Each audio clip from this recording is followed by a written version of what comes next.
Hi, I'm Jordan Almanzar. I teach Latin at Kolbe Academy, and I teach Latin and Greek at Magdalen College of the Liberal Arts. And I was homeschooled back in the 80s and 90s, and I'm very excited to speak with you today and just sort of give you hopefully some encouragement about finding educational resources in unexpected places.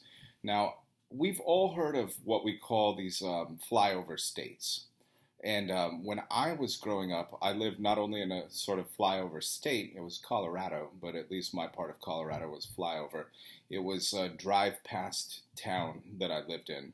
And drive past town are those towns. I've done the same thing where I'm driving maybe in Kansas or Nebraska, some town or some state like this, and you see some little town and you think, wow, what do people even do here? How does anyone even end up in this town? And this strange feeling of almost feeling sorry for the people who might be living in this small town. And I recognize that's what I'm sure people thought of when they drove past the town that I lived in. It wasn't in the mountains; it was out in the prairie. And to give you a little better picture of this town, we had no stores at all. There was no gas station even in our town. So there was nothing there. You had to drive at least 30 minutes away to find a fast food restaurant.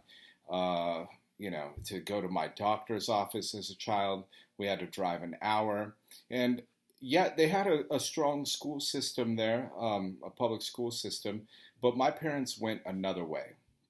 And they had decided to homeschool us. We were sort of outsiders anyway. My parents moved into this little town just a few months before I was born. So I had always lived in this little town, and I am sure there was a highway that ran right by my house, just across the field. You could see this highway, and I think everyone on that highway that wasn't from our little county would have looked at it as a drive past town and felt sorry for people like me who were growing up in this town. Now, my mom deciding to homeschool us was a big deal, and it shaped my entire life. And I'll tell you a bit more about how that happened. And I think one of the most important things here was, even though it was from the outside looking like there was nothing going on in this little town, if you scratch the surface just a bit, you could see that there was a whole world or worlds of opportunity, educational opportunity that we sort of tapped into. And how this happened was, in my particular case, is that in this town there were lots and lots of Japanese people, and they were just a few generations removed. Sometimes not even. Some of these people had been born in Japan. And how they ended up into this little town out in the prairie of Colorado came about during World War II when they were taken to a place called Camp Amachi. So Camp Amachi was an internment camp, and these people were taken from the West Coast, pretty much from San Francisco, from the Bay Area, mostly some of them from LA, and they were taken out to this camp. And when they were released at some point, a lot of them stayed. And they made livings as farmers. They became school teachers, all kinds of things. They were all really kind of respected and looked at as really valuable members of the community. And for me, my mom used to have us go talk and visit these people. And one of my most fond memories is just of this mysterious White House on the edge of town. It was so quiet and so peaceful. And inside of this house lived a mother and a daughter. Now, the mother was ancient. Who knows how old? The daughter was also very old. So the mother was an old Japanese lady who couldn't speak any English. And I was fascinated by her, even as a child, because she was so nice. And she would just, with a look, she was so you could tell that she loved children. And I was amazed going over to their house, and we would spend, sometimes my siblings and I, we'd spend whole afternoons there, and they would give us watermelon, they would give us candy, they would treat us very nice. And I would learn words. I was really curious with the daughter, who I said was older as well. I was very curious to learn more about Japanese, and she would teach me some basic words and things. So I would try to talk to the older lady, who we called Bachan, and I've since learned that that's kind of an approximation of the word grandmother in Japanese. I don't think it's quite pronouncing it right, but we called her Bachan. That's all we knew, Bachan. So to her, she heard these little American kids calling her grandma all the time. And they would cook Japanese food, and it was amazing. And as I got older, and I'm still young though, but maybe junior high school, somewhere around there, I became more and more curious. How did they get here? What is Japan like? And at their house, they would satisfy my curiosity a lot by telling stories about Japan, the daughter, and sometimes she would translate for the mother if I would want to ask the mother something. And they had still artifacts, clothing, things like that that had been brought over from Japan. So I was in contact with real things like that. And the food, especially the food, was, of course, one of my favorite parts. I'll never forget the kind of food that they made and how delicious it was, even with our ingredients in that small town. And their house was just so quiet and peaceful with no television on. I do remember vaguely a few times the television being on, but it was always on golf, and there was no sound. So it was so just quiet and peaceful, and you just felt like you were in another world when you were there. And I know that this gave me like a very, very much a real sense of history and culture and another culture that wasn't my own, but just I couldn't believe it was there. It was out there. And I a bit later, another one of the members of the Japanese community took us on a tour, showed us some of the old sites, I guess you could call them, where people grew up and things. But one of the most fascinating things to me at this time was they had a Buddhist temple. They had been just half a mile from my home. There was nothing there. It was just a dirt field now. But that first generation of these forced immigrants into the eastern part of Colorado, that was their Buddhist temple. Now, after that, they all, when I knew them, they had all converted to different forms of Christianity, I guess. But it was just really amazing that there were people like this right on the soil that I was growing up on. Something else is there was another group that was fascinating. Now I could go on and on about the different cultures that were just in this tiny place, but I'll limit myself to one other culture to talk about, and this would be there was a large segment of the population that were German. And yes, there's Germans all over the country. Like there's lots of Germans, people of German heritage in the United States.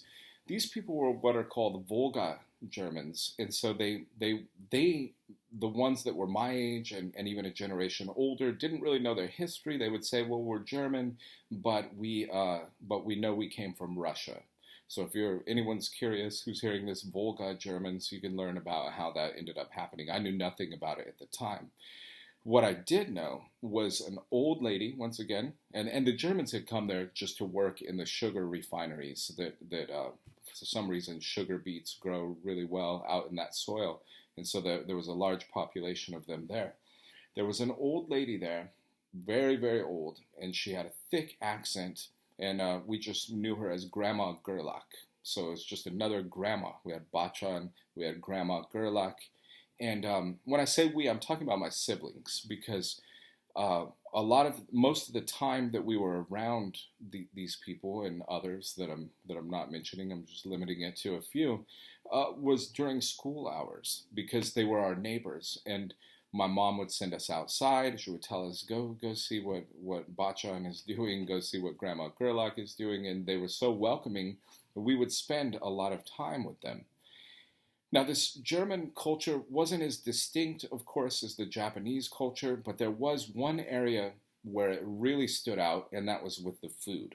So there were times when I could smell this food that Grandma Gerlach would be cooking across a little ways away from me, but I could smell that she was making something delicious, and I would always try to make my way over to her house, maybe get invited. But I think that a lot of times, well, I'm not sure. She would make these things that I knew them as baroques. That's what we all called them. Were baroques. We would say, "Oh, Grandma Gerlach is making baroques," and so I think these were kind of like in my culture when my grandmother would make tamales. You would not be able to just a neighbor boy wouldn't just be able to walk over and get one of the first helpings. If there was a lot left, maybe somebody would get one. That's kind of how it was for me with the baroques. But there were a few times where I had them. And I would also at her house admire these huge dressers and things that they had in there that they had brought with them from Europe. And I was always amazed at her house as well. It had this feeling of another place, another land. And I think even that played a part in me becoming very interested at a young age in history in general. So it prompted me to want to talk to my neighbor who was in World War II, or my grandpa who was in World War II, and I would learn all these things firsthand.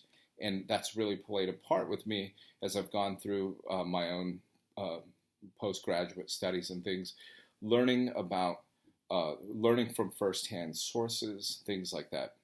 Now, what I wanted to say is, people would have driven past this town. I would have driven past the town and had no idea that there was a bachan and a Grandma Gerlach and all the things that I discovered in the silence at their houses and in listening to older people, listening to what they had to offer. And no one would have ever paid attention. No one would have told probably this story that I'm telling you now. It would have just been lost as something that had happened. So I'm very grateful now to have had that opportunity.